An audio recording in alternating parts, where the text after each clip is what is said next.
Hello everyone. दोस्तों स्वागत है आप सभी का मेरी एक और नई वीडियो में। आगामी परीक्षाओं की तैयारियों में एक प्रैक्टिस सेट की वीडियो में लेकर आ चुका हूं, जिसमें टोटल 10 क्वेश्चन मैंने सेलेक्ट किए हुए हैं। और इस पूरी वीडियो के बाद आपका स्कोर कितना रहता है यह मुझे आप लोग कमेंट करके ज़रूर बताना। तो चलिए दोस्तों, आज की वीडियो भी साथ मिलकर स्टार्ट करते हैं।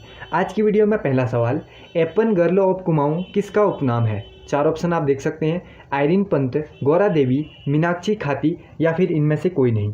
तो इसका बिल्कुल राइट ऑप्शन होगा एप्पन गर्ल ऑफ कुमाऊं मीनाक्षी खाती का उपनाम है। ऑप्शन नंबर सी हो जाएगा इसका बिल्कुल राइट ऑप्शन। बात करें हम और ऑप्शनों की तो गौरा देवी को आप जानते होंगे, चिपको वुमेन, इनकी बात करें तो चिपको वुमेन, ये भी इन्हें कहा जाता है, इनका उपनाम ये हो जाएगा। आइरीन पंत को भी जानते होंगे, अल्मोड़ा की बेटी, पाकिस्तान की बहू, ये भी आपको पता होगा। बढ़ते नेक्स्ट क्वेश्चन की ओर। अगला सवाल देखो, किसे गढ़वाल में हिंदी पत्रकारिता का भीष्म पितामह कहा जाता है? 4 ऑप्शन। मोस्ट इंपोर्टेंट क्वेश्चन की दोस्तों ये वीडियो होने वाली है।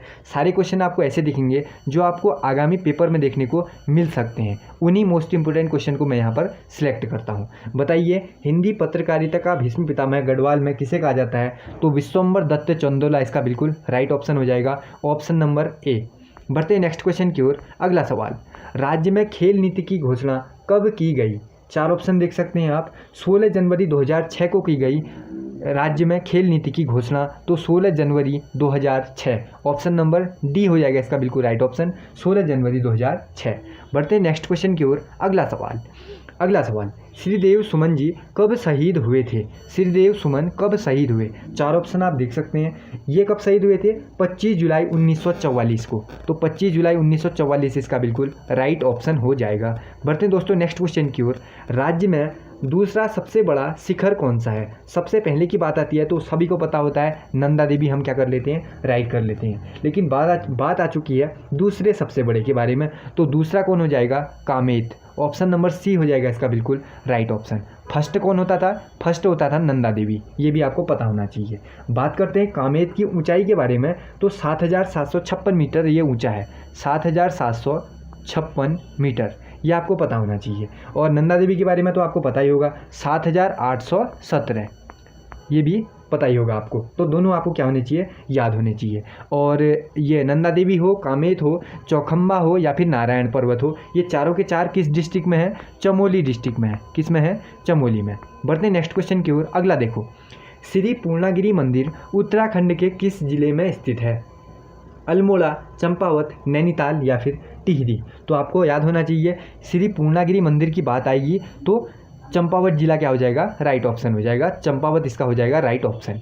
बढ़ते नेक्स्ट क्वेश्चन की ओर। अगला सवाल देखो, सुमन स्मृति ग्रंथ किताब किसके द्वारा लिखी गई है? यह किताब देख लीजिए और बताओ कि यह किसके द्वारा लिखी गई है। डॉक्टर भक्त दर्शन की यह किताब है, तो ऑप्शन नंबर ए क्या कर लेंगे हम? राइट ऑप्शन कर लेंगे, डॉक्टर भक्त दर्शन। बढ़ते नेक्स्ट क्वेश्चन की ओर। आई होप कि दोस्तों क्वेश्चनों का लेवल आपको अच्छा लग रहा होगा। वही सवाल आपको यहाँ देखने को मिल रहे होंगे जो आपको पेपर की दृष्टि से क्या है, ज़्यादा इंपॉर्टेंट है। तो उन्हीं क्वेश्चनों को मैं सिलेक्ट करता हूँ। प्रैक्टिस सेट पूरा लगाओ और कितना स्कोर रहा वह मुझे कमेंट करके ज़रूर से बताना।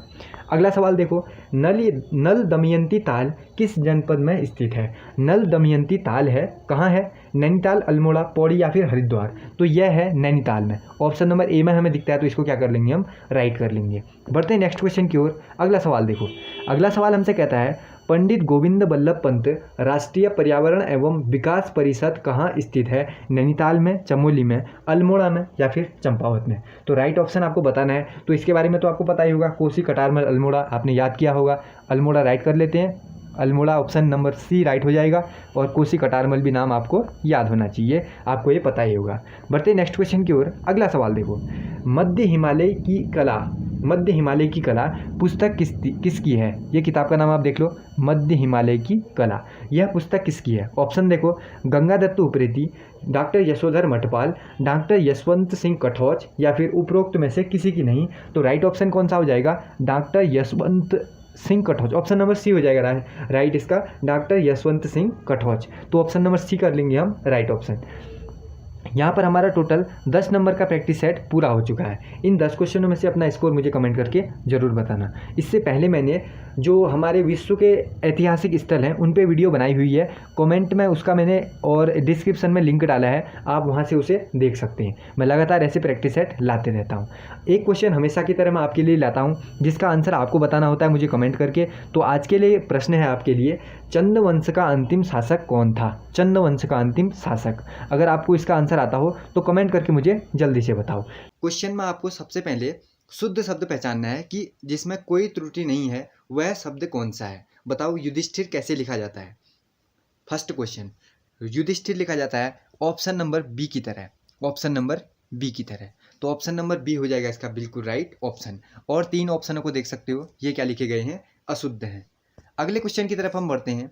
अब बताओ कि उपयुक्त कैसे लिखा जाता है? उपरयुक्त, उपरोक्त लिखा जाएगा, उपयुक्त लिखा जाएगा, उपरयुक्त लिखा जाएगा कि उपरोक्त लिखा जाएगा? बताओ इन चारों में सबसे सटीक शब्द कौन सा है? तो सबसे सटीक है option number B, option number B, उपरयुक्त ऐसे लिखा जाता है। हमेशा आपको इन शब्दों को याद रखना है।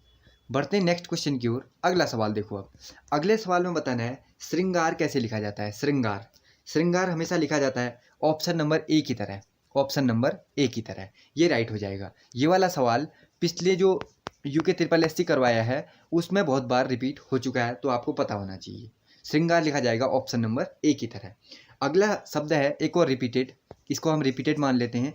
कवित्री कैसे लिखा जाता है? बताओ। कवित्री, कवित्री लिखा जाता है ऑप्शन नंबर ए की तरह। तो ऑप्शन नंबर ए हो जाएगा इसका बिल्कुल राइट ऑप्शन। कवित्री लिखा जाता है ऑप्शन नंबर ए की तरह। इन तीनों की तरह गलत है, यह नहीं लिखा जाता। अगला क्वेश्चन देखो फिर। अब बताना है उज्ज्वल कैसे लिखा जाता है? उज्ज्वल, इसमें बहुत लोग कंफ्यूज हो जाते हैं और गलत कर देते हैं। एक बार याद रख लो, उज्ज्वल जैसे लिखा जाता है इसमें 2 छोटे जौ होते हैं। 2 कैसे होंगे? छोटे जौ होंगे। इसको आपको याद रखना है। कई लोग क्या कर लेते हैं, उज्ज्वल ऐसे लिख लेते हैं, इसको सही कर देते हैं। अगर आप इसको सही करते हैं तो अपना 1 नंबर वहाँ पर आप गंवा देंगे, आपको वो 1 नंबर नहीं मिलेगा। ये उज्ज्वल गलत है, इसको आपको सही नहीं करना है। आपको सही करना है ऑप्शन नंबर बी वाला, जिसमें 2 छोटे जौ होते हैं। अगला क्वेश्चन देखो। अगले क्वेश्चन में हमें बताना है परिकोष्ठ कैसे लिखा जाता है? प्रकोष्ठ, प्रकोष्ठक या फिर परिकोष्ठक? बताओ। अब बहुत अच्छे लेवल के क्वेश्चन इस वीडियो में मैंने सिलेक्ट किए हुए हैं, जो आपको उत्तराखंड पुलिस में अगर अच्छे लेवल में क्वेश्चन सेट होता है तो इसी लेवल के क्वेश्चन आपको हिंदी के देखने को मिलेंगे। परिकोष्ठ लिखा जाता है ऑप्शन नंबर बी की तरह, प्रकोष्ठ ऐसे। ऑप्शन नंबर बी हो जाएगा इसका बिल्कुल राइट ऑप्शन। नेक्स्ट क्वेश्चन देखो। राजगृह में कौन सा समास है? राजगृह सिंपली बहुत बार रिपीट होता रहता है। तत्पुरुष समास क्या हो जाएगा इसका बिल्कुल राइट ऑप्शन। नेक्स्ट क्वेश्चन, अगला सवाल देखो। चौराहा में कौन सा समास है? चौराहा 4 रास्ते, यानी कौन सा आ जाएगा? द्विगु समास आ जाएगा। ऑप्शन नंबर बी हो जाएगा इसका बिल्कुल राइट ऑप्शन। चौराहा मोस्ट इंपोर्टेंट क्वेश्चन हम इसे कर लेते हैं। अगले सवाल की तरफ हम साथ में बढ़ते हैं। आत्रेय में कौन सा प्रत्यय है? आत्रेय में प्रत्यय बताओ। उपसर्ग कहाँ लगते हैं? आगे लगते हैं। प्रत्यय की बात आएगी तो सबसे पहले कहाँ देखना है हमें? प्रत्यय लगते हैं अंत में, यानी पीछे लगते हैं। प्रत्यय कहाँ लगेंगे? प्रत्यय लगेंगे पीछे, इसको याद रखना है। अब देखो फिर आत्रेय में कौन सा प्रत्यय लगा हुआ है? आत्रेयी, ए प्रत्यय लगा हुआ है। तो ऑप्शन नंबर डी हो जाएगा इसका बिल्कुल राइट ऑप्शन। बढ़ते हैं नेक्स्ट क्वेश्चन की ओर। अगला सवाल देखो। पराधीन का संधि विच्छेद क्या होगा? पराधीन का संधि विच्छेद होगा, विच्छेद क्या होगा? पर धन अधीन, पर धन अधीन। ऑप्शन नंबर ए हो जाएगा इसका बिल्कुल राइट ऑप्शन। पर धन अधीन बराबर पराधीन। पर धन आधीन, ये ऐसे वाले भी नहीं करने, ये दोनों भी नहीं करने, आपको फर्स्ट वाला ही ऑप्शन सही करना है। अगले क्वेश्चन की तरफ हम साथ में बढ़ते हैं और क्वेश्चन दिखता है हमें अमानवीय में कौन सा उपसर्ग है? अभी पिछले क्वेश्चन में हमने प्रत्यय पढ़ा था, कहाँ लगते थे? पीछे लगते थे। अब आ गया है उपसर्ग। उपसर्ग क्या लगते हैं? जो अक्षर होता है उसके पहले लगते हैं, शुरुआत में लगते हैं, यानी हम सिंपली क्या कह देते हैं? आगे लगते हैं। आगे लगते हैं तो बताओ अमानवीय में कौन सा हो जाएगा उपसर्ग? अ हो जाएगा। ऑप्शन नंबर ए हो जाएगा इसका बिल्कुल राइट ऑप्शन, अमानवीय में अ। अगला सवाल देखो। अनाड़ी का तत्सम रूप क्या होगा? अनाड़ी का तत्सम रूप क्या हो जाएगा? अनार्य हो जाएगा। ऑप्शन नंबर बी हो जाएगा इसका बिल्कुल राइट ऑप्शन। नेक्स्ट क्वेश्चन अगला देखो। द्राक्षा का तद्भव रूप क्या होगा? द्राक्षा का तद्भव रूप हो जाएगा दाख। ऑप्शन नंबर ए हो जाएगा इसका बिल्कुल राइट ऑप्शन। दोस्तों आप इन क्वेश्चनों को क्या कर लेना, इंपॉर्टेंट तो समझ ही लेना, इन क्वेश्चन को इंपॉर्टेंट कर लेना है, मोस्ट इंपॉर्टेंट कर लेना है। और जो क्वेश्चन आपको नहीं आता एक ही बार में यहाँ क्या कर लो, इसे याद कर लो, ताकि पेपर में अगर सीधे कोई देखने को आपको क्वेश्चन मिल जाए तो आप जल्दी से उसका राइट ऑप्शन वहाँ कर लें। अगला सवाल, नृत्य का तद्भव रूप क्या होगा? ये तो सिंपल सा क्वेश्चन है। नृत्य का तद्भव हो जाएगा नाच। ऑप्शन नंबर सी हो जाएगा इसका बिल्कुल राइट ऑप्शन। अगले सवालों की तरफ हम बढ़ते हैं। इसमें मैंने सारे के सारे हिंदी के ही सिलेक्ट किए हुए हैं। ये पूरा प्रैक्टिस सेट आपका हिंदी का ही होने वाला है। गेहूं का तत्सम क्या होगा बताओ? ये है मोस्ट इंपोर्टेंट। देखो, ये है मोस्ट इंपोर्टेंट क्वेश्चन। अगर आ जाता है तो इसको आपको गलत नहीं करना है। अक्षर याद रख लो, गोधूम। ऑप्शन नंबर ए हो जाएगा इसका बिल्कुल राइट ऑप्शन। इस शब्द को आपको याद रखना है। नेक्स्ट क्वेश्चन, खेत का तत्सम रूप क्या होगा? ये तो सिंपल सा है, क्षेत्र हो जाएगा। ऑप्शन नंबर ए वाला क्षेत्र हो जाएगा। इन सबको आपको नहीं करना है। देखो, ये नहीं होगा, सिंपल ये है, खेत का क्या हो जाएगा? क्षेत्र हो जाएगा। नेक्स्ट क्वेश्चन की तरफ हम साथ में बढ़ते हैं। अगले सवाल देखो, अगले सवाल में हमें करना है, यहाँ पर हमें बताए गए हैं ये शब्द लिखे हैं। इनके पर्यायवाची जो नीचे चार हैं उनमें से एक पर्यायवाची है, उसे हमें ढूंढना है, उसे हमें राइट करना है। तो फर्स्ट क्वेश्चन देखो, दसन। दसन का पर्यायवाची क्या हो जाएगा? दसन का पर्यायवाची हो जाएगा दांत। ऑप्शन नंबर ए हो जाएगा इसका बिल्कुल right option. Option number A. Next question देखो, विहग का पर्यायवाची क्या हो जाएगा? इन चारों में से गरुण, काकू, परिंदा या फिर क्षिति। विहग का आपने पढ़ा होगा, पक्षी वगैरह के पर्यायवाची में आपने देख रखा होगा। इसका परिंदा क्या कर लेते हैं? राइट कर लेते हैं। विहग, खग, परिंदा ये सब राइट हो जाएगा। तो विहग का एक ही मिलता जुलता कौन है? परिंदा हो जाएगा। नेक्स्ट क्वेश्चन, प्रेम बताओ। प्रेम का बताओ अब। रति, प्रणीत, श्रृंगार या फिर लगुन। ये तो देखने से लग जा रहा है प्रणीत, श्रृंगार, लगुन ये होगा नहीं। क्या कर लेते हैं हम? रति इसका बिल्कुल राइट ऑप्शन कर लेते हैं। नेक्स्ट क्वेश्चन, अक्ष बताओ। अक्ष, पैर, आंख, दिशा, नाक या मतलब नासिका। पैर, दिशा, नासिका ये तो देखने से भी नहीं लग रहा, तो इसका बिल्कुल राइट ऑप्शन हो जाएगा ऑप्शन नंबर बी, आंख। नेक्स्ट क्वेश्चन की तरफ हम साथ में बढ़ते हैं। अब बताओ, ये है अच्छे लेवल का क्वेश्चन। कोदंड का बताओ। कोदंड, धनुष, फावड़ा, भाला या फिर तलवार। कोदंड का हो जाएगा option number A, Dhanush. Next question के साथ में हम बढ़ते हैं। अगला क्वेश्चन देखो। अब देखो, ये जो शब्द आपको दिखने को लग रहे हैं, इसको देखो, दृश्य देखो, करुण देखो, व्यास देखो, इसका जो विलोम शब्द है उल्टा है, वह नीचे चार ऑप्शनों में से एक है। इसका आपको राइट ऑप्शन बताना है, इसका विलोम क्या होगा। सबसे फर्स्ट क्वेश्चन दिखता है हमारे पास, इति। बताओ, इति का क्या हो जाएगा विलोम? अथ। ऑप्शन नंबर बी हो जाएगा इसका बिल्कुल राइट ऑप्शन। इति का अगर आपसे पूछता है तो अथ इसका बिल्कुल राइट ऑप्शन हो जाएगा। नेक्स्ट क्वेश्चन देखो, दूसरा वाला तो सिंपल है। दृश्य का क्या हो जाएगा? अदृश्य हो जाएगा। ऑप्शन नंबर बी, डी हो जाएगा इसका बिल्कुल राइट ऑप्शन। दृश्य का अदृश्य। नेक्स्ट क्वेश्चन देखो, अगला सवाल, करुण का विलोम शब्द क्या हो जाएगा? करुण का विलोम शब्द हो जाएगा निष्ठुर। ऑप्शन नंबर ए हो जाएगा इसका बिल्कुल राइट ऑप्शन। करुण का विलोम क्या हो जाएगा? निष्ठुर हो जाएगा। अगले सवाल की तरफ हम साथ में बढ़ते हैं। नेक्स्ट क्वेश्चन देखो, सुधा का विलोम क्या हो जाएगा? सुधा का विलोम हो जाएगा हलाहल। ऑप्शन नंबर बी हो जाएगा इसका बिल्कुल राइट ऑप्शन। अगला सवाल देखो, व्यास का विलोम क्या होगा? समास, संक्षेप, संगीन या फिर संश्लेषण। इसको मोस्ट इंपोर्टेंट क्वेश्चन कर लो, इस वाले क्वेश्चन को कर लो मोस्ट इंपोर्टेंट। इसी तरीके का सेम टू सेम अगर पेपर में देखने को मिलता है तो व्यास का विलोम हो जाएगा समास। इसको याद कर लो। अगले सवाल क्वेश्चन की तरफ हम साथ में बढ़े। अब देखो, अब जैसे आप पढ़ते थे कि इन शब्दों के लिए एक शब्द क्या हो जाएगा, वो हमें बताना है। शब्दों के लिए एक शब्द वाला आपने बहुत सारे पढ़े होंगे। जिसे जीता गया हो उसे क्या कहते हैं बताओ? जिसे जीता गया हो उसे कहते हैं विजित। ऑप्शन नंबर ए हो जाएगा इसका बिल्कुल से राइट ऑप्शन। जिसे जीता गया हो उसे कहते हैं विजित। अगला क्वेश्चन, उच्च कुल में पैदा होने वाला व्यक्ति क्या कहलाता है? उच्च कुल में पैदा होने वाला कहलाता है कुलीन।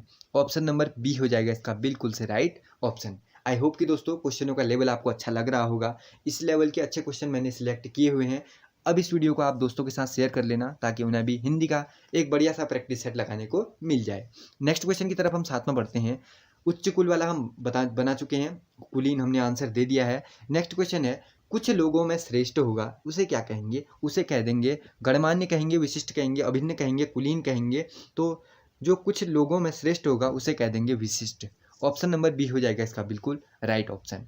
नेक्स्ट क्वेश्चन देखो, जिसके समान कोई दूसरा ना हो उसे क्या कहेंगे? जिसके समान कोई दूसरा है ही नहीं उसे कहेंगे अनुपम। ऑप्शन नंबर सी हो जाएगा इसका बिल्कुल राइट ऑप्शन। जिसके समान कोई दूसरा है ही नहीं उसे कहेंगे हम अनुपम। अब देखो, भिन्न कहेंगे नहीं, असमान नहीं कहेंगे, सर्वश्रेष्ठ नहीं कहेंगे, उसे कहेंगे हम अनुपम। नेक्स्ट क्वेश्चन, जो बिना वेतन के कार्य करता है उसे क्या कहते हैं? ये क्वेश्चन रिपीटेड है। ये क्वेश्चन सेंटर की बहुत सारी परीक्षाओं में रिपीटेड है और अपने यहाँ जो परीक्षाएं करवाता है UKSSC, इसने भी इस क्वेश्चन को रिपीट किया हुआ है, तो आपको इस बारे में पता होना चाहिए। जो बिना वेतन के कार्य करता है उसे अवैतनिक कहते हैं। ऑप्शन नंबर सी हो जाएगा इसका बिल्कुल से राइट ऑप्शन। नेक्स्ट क्वेश्चन की तरफ हम साथ में बढ़े। जो किसी के स्थान पर कार्यरत हो, किसी के स्थान पर जो कार्यरत होगा उसे हम क्या कहेंगे? स्थानपन्न कहेंगे। ऑप्शन नंबर ए कहेंगे। ऑप्शन नंबर ए हो जाएगा इसका बिल्कुल राइट ऑप्शन। अस्थाई अकाल्पनिक आपको नहीं करना है, अवैतनिक आप करोगे नहीं, उसके बारे में मैं आपको पहले बता चुका हूँ। उसे क्या करोगे? स्थानापन्न करोगे। ठीक, अगले क्वेश्चन की तरफ हम साथ में बढ़ते हैं। निम्नलिखित में से शुद्ध वाक्य का चयन करो। अब बताओ, देखने से ही आपको इसमें लग जाएगा। मैं उन्हें धन्यवाद देता हूँ, मैं उनका धन्यवाद करता हूँ, मैं उनको धन्यवाद देता हूँ, मैं उन्हें धन्यवाद करता हूँ। देखो, मैं उनको धन्यवाद देता हूँ, इसको हम काट देते हैं। मैं उनका धन्यवाद करता हूँ, इसको काट देते हैं। अब देखो फिर आप कौन कौन बचे। बोलने से ही हमें जिसमें क्या लग जाए, अंदाज़ा लग जाए कि आखिर कौन सा सही है। अब देखो, मैं उन्हें धन्यवाद करता हूँ, मैं उन्हें धन्यवाद देता हूँ, तो इसको भी हम काट लेते हैं। हम एक चीज़ छोड़ देते हैं, मैं उन्हें धन्यवाद देता हूँ, तो ऑप्शन नंबर ए हमने छोड़ा है, यही क्या हो जाएगा? राइट ऑप्शन हो जाएगा। इस तरीके से भी आप क्या कर सकते हो? क्वेश्चनों का आंसर निकाल सकते हो। अगला क्वेश्चन देखो। अब यहाँ पर आपको क्या करना है? मुहावरे दिए गए हैं या लोकोक्ति दी गई है, इसका सही अर्थ आपको क्या करना है? राइट करना है। सबसे पहले सबसे सिंपल से स्टार्ट करते हैं। 9 2 11 होना मतलब क्या होता है? भाग जाना या फरार हो जाना। ऑप्शन नंबर सी हो जाएगा इसका बिल्कुल राइट ऑप्शन। अगले क्वेश्चन की तरफ हम साथ में बढ़े। नेक्स्ट क्वेश्चन, आए थे हरि भजन को ओटन लगे कपास। इसका मतलब क्या होगा? ईश्वर की पूजा करना नहीं होगा।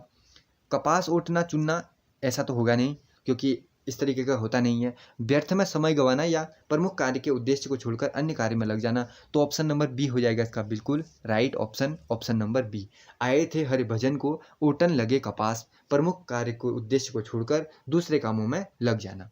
नेक्स्ट क्वेश्चन देखो। अधजल गगरी छलकत जाए, इसका मतलब क्या होगा?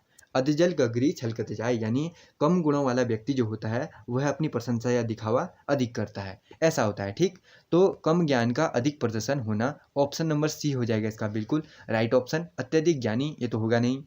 कम जानना और इन दोनों को नहीं करना आपको, ये तो आपको देखने से भी लग रहा होगा। अधजल गगरी छलकत जाए का मतलब होता है कम ज्ञान का अधिक प्रदर्शन। बढ़ते हैं नेक्स्ट क्वेश्चन की ओर। अगला सवाल, अपनी करनी पार उतरनी का मतलब क्या होगा?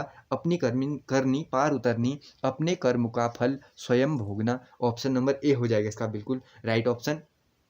ऑप्शन नंबर ए को कर लेंगे हम राइट यहाँ पर। अभी आप तैयारी करोगे तो आपके आने वाले आगामी परीक्षाओं में आपका स्कोर क्या होगा? बहुत बढ़िया होगा, यानी अपनी करनी पार उतरनी।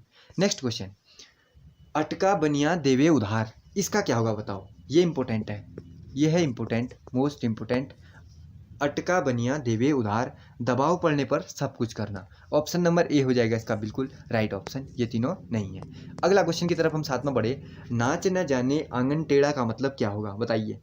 नाचने का बहाना बनाना, आंगन टेढ़ा हो जाना, काम न जानने पर झूठा बहाना बनाना, या फिर नाचने का दिखावा करना।